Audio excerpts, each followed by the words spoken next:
சண்முகா சரவணா பிரபலியவன் கைவிட்டி சிறை வைத்தவா தேவாதி தேவனை பிரிவித்தவா தேவப்புண்ணிய நாயகா திருப்பதி வேலவா செல்லுகுமரா அடியாள் நீண்ட நாள்களாக உன்னை நினைத்து மடுவைத்து பூஜித்துக் கொடுக்கும் எனக்கு உன்னை என்று விரும்புகிறா அருவம் உருவமாய் அனாதை படவாய் பிரம்மாண்ட படுவது மேனியாய் தமிழ் ஆறு கடமை பணியிடம் கொண்டு ஒரு திருமணாய் வந்து விட்ட உங்களுக்கு இந்நாடும் இந்நாட்டுல மக்களும் எல்லாம் வளப்பெற்று சீரும் சிறப்போடு வாழ உண்மையே நம்பியிருக்கின்றேன்.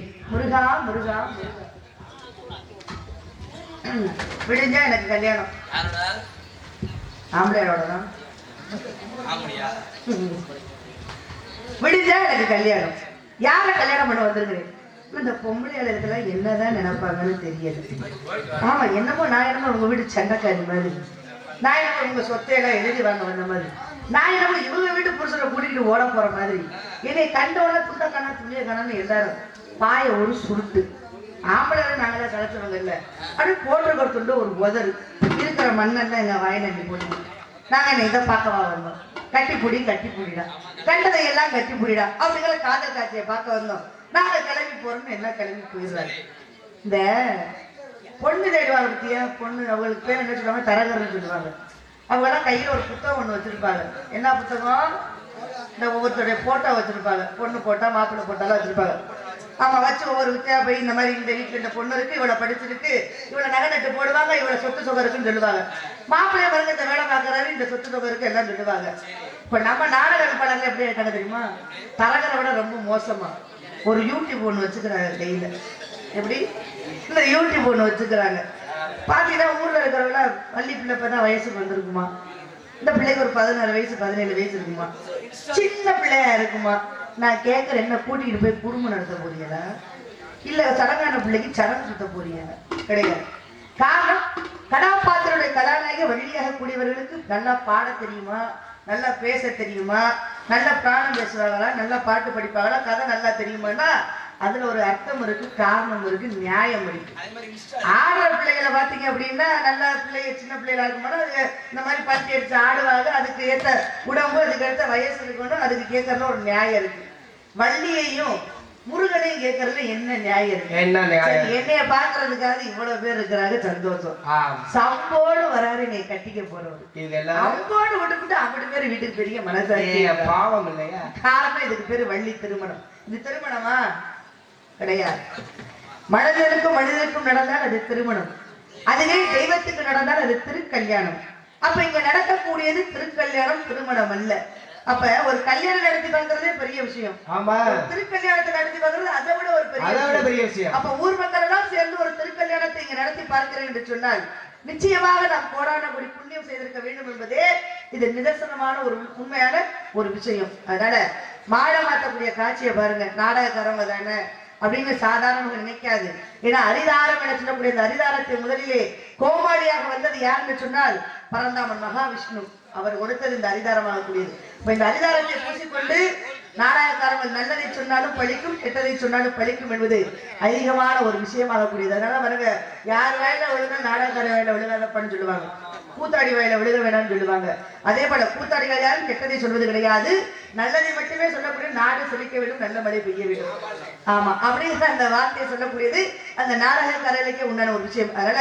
முருகன் கொண்டு வரக்கூடிய வேலின் முன்பாக ஒரு 5 நிமிடம் உங்களுக்கு எந்த விதமான கஷ்டங்கள் இருந்தாலும் எந்த விதமான வேண்டுதல் இருந்தாலும் நீங்க அந்த வேலின் முன்பாக வேண்டுதல் உண்மையாக அதை வேளாக நினைத்து நீங்க வேண்டுனீங்க அப்படின்னா நிச்சயமாக உங்களுடைய வேண்டுதல் பழிக்கும் என்பது ஐதீகமான ஒரு விஷயம் அதனால முருகனை வணங்கிடுவோமா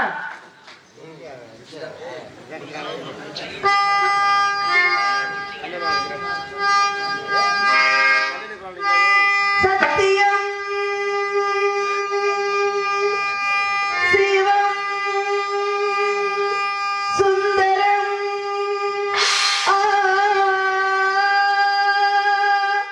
சரவண திருப்புகழ் மந்திரம்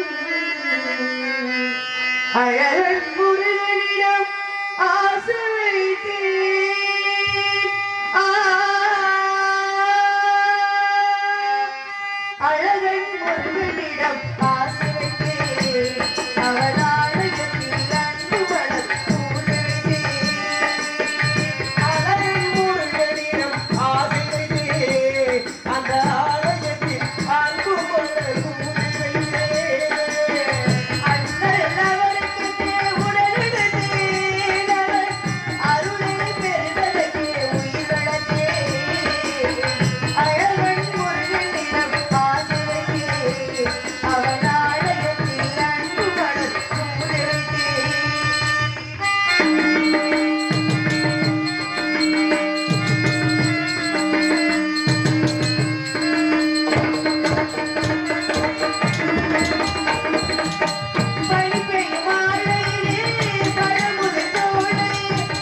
திருப்பங்கதிர் வேளா என்ற நாமத்தை கூறிய போது கூட உன்னை பெற்றெடுத்த தாயையும் தந்தை வளம் என்று சொன்னார். மாதா, பிதா, குரு, தெய்வம் என்ற மூவரை எதற்காக முன்னிறுத்தி நான்காவதாக தெய்வத்தை வைத்தார்கள் என்று சொன்னால், இந்த மூன்றுமே உள்ளடங்கான தெய்வம் என்று நமக்கு சூட்சமாக சொல்லி வைத்த போதும் கூட நாம் எல்லாம் ஆடுவது சம்பளத்தில், ஆனால் எம்பெருமான் ஆடுவது அம்பலத்தில் என்பது தென்னாட்டுடைய சிவனை போற்றி எந்நாட்டவருக்கும் விரைவாக போற்றி. அன்பே சிவம்னு சொன்னாங்க. ஏன் சிவன் சொன்னாரு, சிவம்னு சொன்னாங்க. அந்த சிவனுக்கு சிவத்திற்கு என்ன வித்தியாசம்? அந்த ஒரு இன்னலையும் இம்மலையும் உள்ளது சூட்சமாக கூடியது. சிவன் என்று சொன்னால் அது உடலை குறிக்கக்கூடியது, உருவ வழிபாடு. சிவம் என்று சொன்னால் அது ஆத்ம வழிபாடு, அதாவது ஜோதி வடிவமான வழிபாடு. அதனாலதான் பாருங்க, உடலுக்கு அழிவு உண்டு ஆனால் ஆத்மாவிற்கு அழிவு இல்லை என்பதைத்தான் அந்த அன்பு இடத்தினுடைய ஒற்றை சொல்லாகக்கூடியது. இந்த உலகத்தை இயக்கிக் கொண்டிருக்குமானால் அன்புக்கும் அழிவு என்பது கிடையாது, சிவத்திற்கும் அழிவு என்பது கிடையாது. அதனாலதான் அன்பே சிவம் அப்படின்னு சொல்லி வச்சாங்க. அதனால அந்த அஞ்சரையில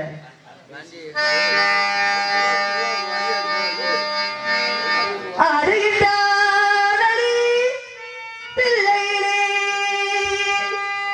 அதை பாட வந்தேன் அவன் எல்லையிலே.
நன்றி நன்றி நன்றி நன்றி.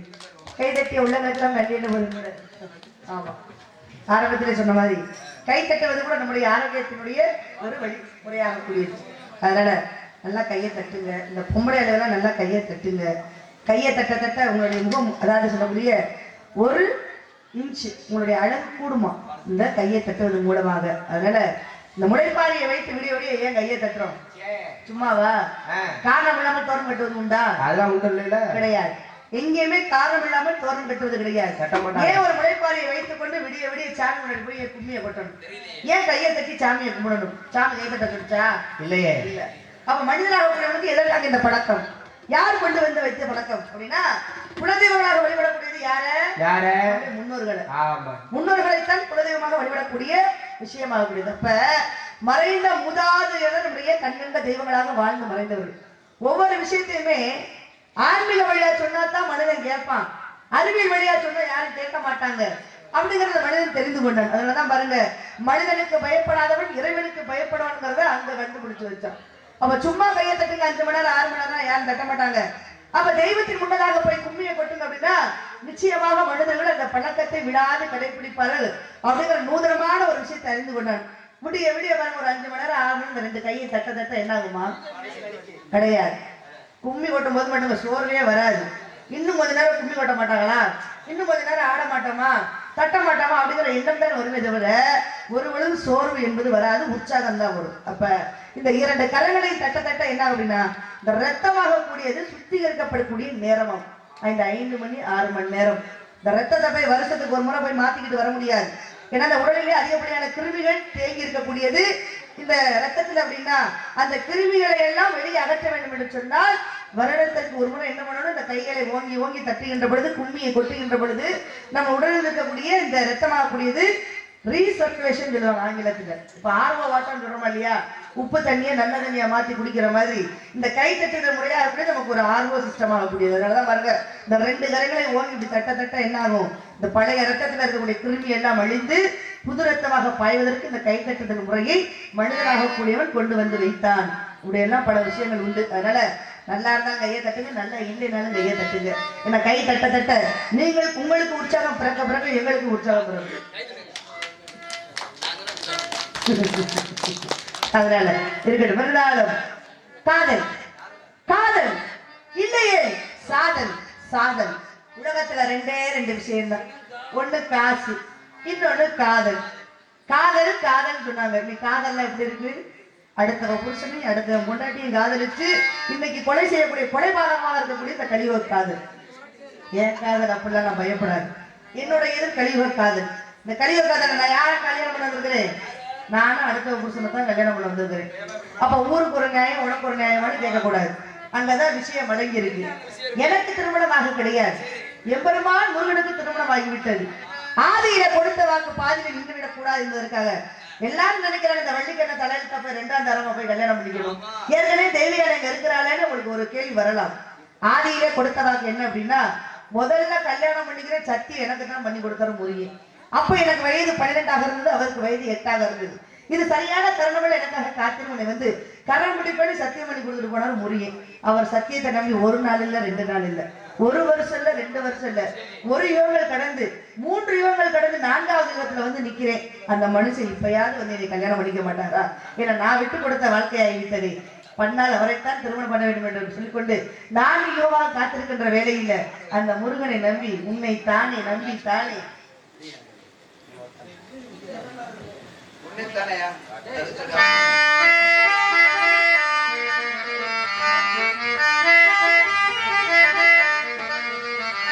உன்னை தானே தஞ்சம் என்று நம்பி வந்தாய் மானே. ஒரு பூவெடுத்து ஒரு மாலையிடு, விழிநீர் தெளித்து ஒரு கோலமிடு. உன்னை தானே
காதலை சொன்னாலும் கூட இந்த இடத்துல இருவருடைய காதலை எப்படி சொல்ல வேண்டும் என்று சொன்னால் காலிலே சலங்கை கட்டியது போல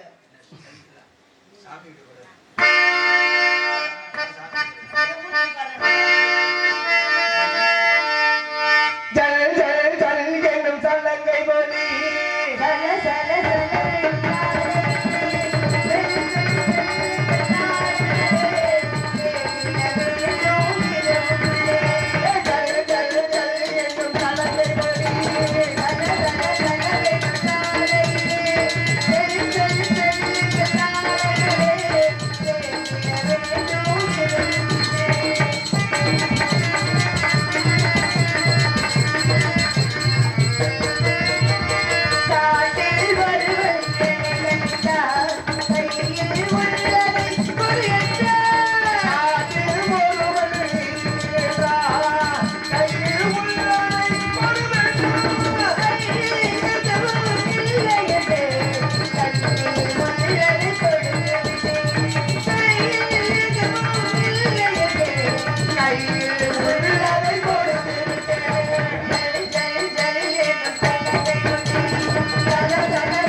கருணை கடலே போற்றி கந்தா போற்றி போற்றி போற்றி ஏன் கருணை கடலே போற்றின்னு எந்த கடலுக்கு சொன்னாங்க எல்லா இடத்துலயும் கடல் இருந்தாலும் கூட திருச்செந்தூர் கடலுக்கு மட்டும்தான் கருணை கடலே போற்றி ராமேஸ்வரத்துல இருந்தா கடல் இருக்கிறது அந்த கருணை கடல் சொல்றோமா கிடையாது ஏன் அப்படின்னா எந்த கடலாக இருந்தாலும் நீராக இருந்தாலும் பொருளாக இருந்தாலும் அதை உள்வாங்கி கொள்ளுமே தவிர கொண்டு வந்து வெளியில போடாது அதே திருச்செந்தூர் கடலாக இருந்தால் அது உயிராக இருந்தாலும் சரி பொருளாக இருந்தாலும் சரி இன்றைய வரைக்கும் திருச்செந்தூர்ல மரணம் அப்படின்னு சொல்லக்கூடிய எந்த ஒரு விஷயம் வந்தது கிடையாது அந்த கடல்ல இறந்து போயிருக்காங்கிற செய்தி எதுவுமே கிடையாது அப்படியே இருந்தாலும் உயிரோடு வந்தவர் உண்டே தவிர பிணமாக யாரும் வந்தது கிடையாது அதே போல பொருளாக இருந்தாலும் கூட அந்த பொருளை வைத்துக் கொள்வது கிடையாது அந்த கடலாக கூடியதுன்னா அண்மையில படிச்சிருப்போம் ஒரு பெண்ணுடைய மாங்கல்யமாக கூடியது அந்த கடல்ல கலந்து விழுந்துருச்சு அந்த தங்க செயினாக கூடியது மீண்டும் பாத்தீங்க அப்படின்னா கடல் வந்து ஒதுங்கி கிடந்தது அந்த தங்க செயினாக கூடியது அப்ப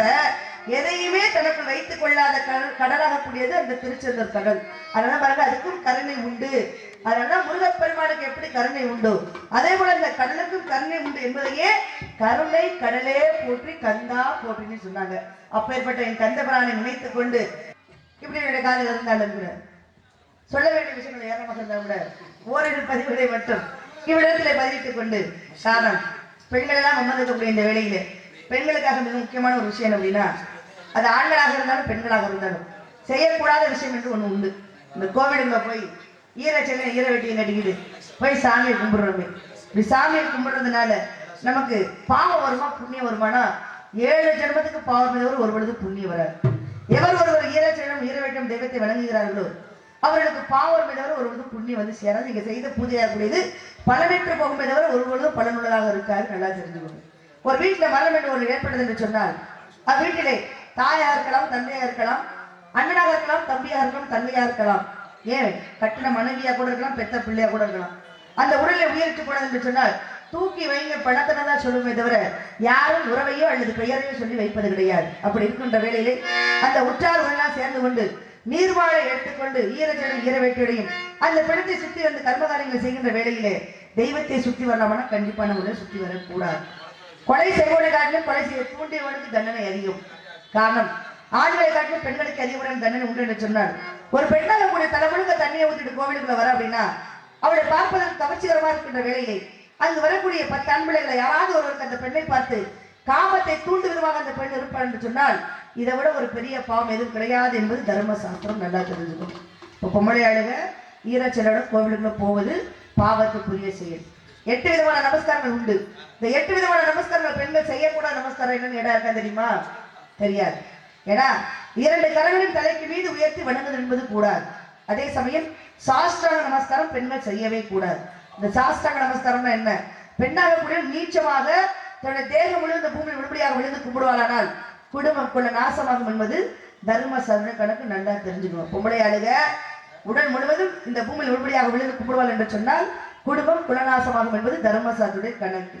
அப்ப தலை முழுக்க தண்ணியை ஊற்றிட்டு போறது பாவம், ஈரச்சலோட போறதும் பாவம், அதே போல தன்னுடைய தேகத்தை இந்த பூமியில் விழுபடியாக விழுந்து கும்பிடுவது பாவம். இந்த ரெண்டையும் சேர்த்து பொம்பளையாளுக என்னைக்கு இந்த அங்க பிரச்சனை சொல்லக்கூடிய இந்த உருண்டு கொடுக்கக்கூடிய வேண்டுதலை என்னைக்கு நீங்க எல்லாம் செய்ய ஆரம்பிச்சீங்களோ அன்னைக்குதான் பெண்களுக்கு பிடித்தது சனின்னு சொல்லிக்கணும். ஏன்னா பெண்களாக கூடியவர் என்னைக்கு தன்னுடைய தேகம் முழு இந்த பூமியில உருட்டி கொண்டு என்னைக்கு அங்க பிரச்சனையுடைய வேண்டுதலை என்னைக்கு செய்ய ஆரம்பிச்சீங்களோ அன்னைக்குதான் பெண்களுக்கான எல்லா விதமான கெட்ட விஷயங்களும் ஆரம்பமானது. ஒரு பெண்ணாக கூடியவளுக்கு தைரியம் எங்கே பிறந்தது? பிற ஆடவனுக்காக தன் பிள்ளையும் கொள்ளக்கூடிய மனோ தைரியமும் பால் கொடுத்தால் அழகு போய்விடும் என்று சொல்ல கேவலமான எண்ணமும் பிற ஆடவனை பார்த்து இச்சை வரக்கூடிய நேரம் எது என்று சொன்னால் எப்பொழுது நீங்கள் எல்லாம் இந்த பூமியில உருள ஆரம்பிச்சீங்களோ அங்கதான் ஆரம்பிச்சுட்டு இந்த பிரச்சனை. அதனால 6 மாத குழந்தை கற்பழிக்கக்கூடிய காலம் இந்த கலிகாலமாகி விட்டது. அதனால் கோவிலுக்குள்ள போங்க, சாமியை கும்பிடுங்க. தயவு செஞ்சு ஈரச்செல்லணும் ஈரவேட்டிலும் போய் சாமியை கும்பிடாதீங்க, போய் உருண்டு கொடுக்காதீங்க. ஏமா இத்தனை வருஷம் நாங்கள் உருண்டு கொடுத்துருக்குறோம், நாங்கள் வேண்டின வேண்டுதல் நிறைவேறிச்சே அப்படின்னு உங்களுக்கு ஒரு கேள்வி இருந்தது என்று சொன்னால் உலகத்திலே கொடைவல்லன்னு யாரை சொல்லுவோம்? கர்ணனைத்தான் சொல்லுவோம். ஆனா கர்ணனாக கூடியவனுக்கு சொர்க்கம் கிடைச்சதானா? கிடையாது. அத்தனை தானங்களையும் கொடுத்தவன் யாரு? கர்ணன். இன்னைக்கு கொடைவள்ளல் எத்தனையோ பேர் இருந்தாலும் கர்ணனுடைய பெயர் மட்டும் இணைத்திருக்கு சொன்னால் தான் கொடுத்த தான தர்மத்தை விட தாரை வார்த்து கொடுத்தவன் கர்ணங்கிறதுனாலதான் இன்னைக்கு அவனை கொடைவள்ளல்னு சொல்றோம். ஆனா பசியோட சுத்திக்கிட்டு இருந்தான் யமலோகத்துல. அப்பதான் யமன் இப்படி சொன்னாரு, ஏன் இப்படி பசியோட சுத்துறன்னு தெரியுதான்னு கேட்டாரு. தெரியவில்லை என்று சொன்ன கர்ணனுக்கு எல்லாத்துக்கும் பொண்ணை கொடுத்த பொருளை கொடுத்த, ஆனா எவர் ஒருக்கும் வயிறார ஒருவேளை உணவு இணைச்சக்கூடிய அந்த அன்னதானத்தை யாருக்குமே செய்யல. அதனாலதான் பசியோட சுத்திக்கிட்டு இருக்க கர்ணா, உன் ஆள்காட்டி விரலை எடுத்து வாயில வைத்துக்கொள், உன்னுடைய பசி அடங்கும்னு சொன்னான் யமன். உடனே வாயில விரலை வைத்தான் யமனாக கூடியவன். பசி அடங்கியது.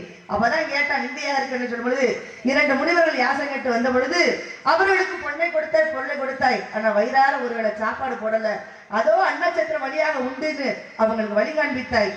அன்னச்சத்திரத்தில் உண்ட முனிவர்கள் இருவரும் உனக்கு வரம் கொடுத்தது என்னவென்று சொன்னால் எங்களுக்கு வழிகாட்டிய கண்ணை எங்களுக்கு வயிறார உணவு இருந்துவதற்கு இந்த புண்ணியம் முழுவதும் உன்னை போய் சேர வேண்டாம், அந்த ஒற்றை விரலுக்கு போய் சேர்க்கணும்னு இந்த ஒத்த விரலுக்கு மட்டும் இந்த புண்ணியத்தை கொடுத்தாங்க. அதனாலதான் இந்த விரலை வயிறில் வைத்தபொழுது உன்னுடைய பசி அடங்கியது.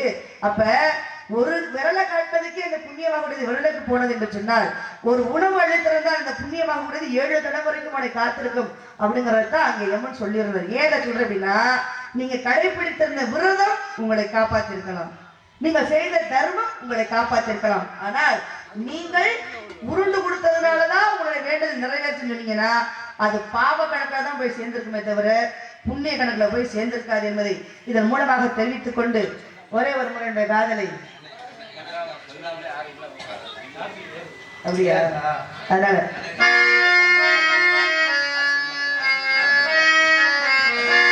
சொல்லாமலே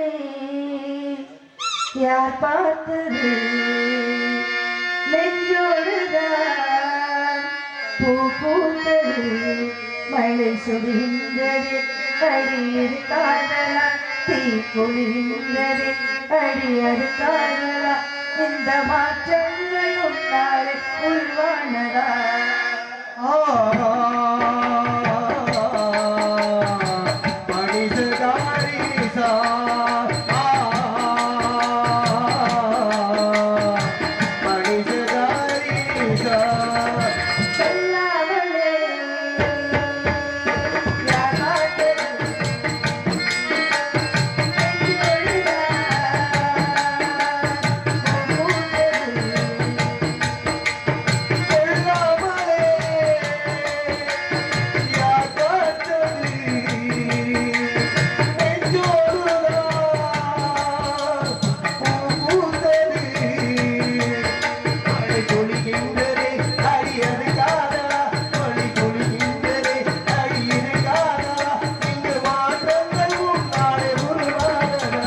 சொல்லாமலே யார் பார்த்தது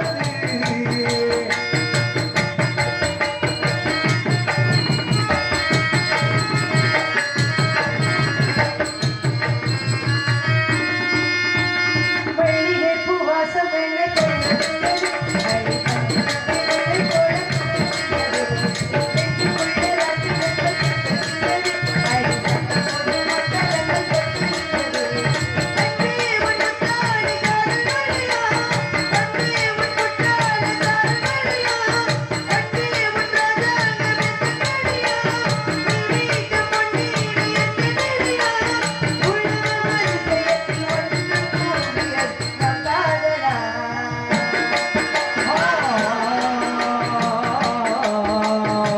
அடிசதாடி நிசா அடிசதாடி நிசா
யார் பார்த்தது இப்படி எல்லாம் நம்முடைய காதல் இருந்தாலும் கூட காலதாமல் காரியத்துக்கு தந்தை எதற்கு காதல் கேட்டது தந்தை எதற்காக அழைத்தார் என்ன காதல் அப்படிங்கிற விஷயத்தை கேட்டு தெரிஞ்சுக்கிட்டு வரணும் அப்படின்னா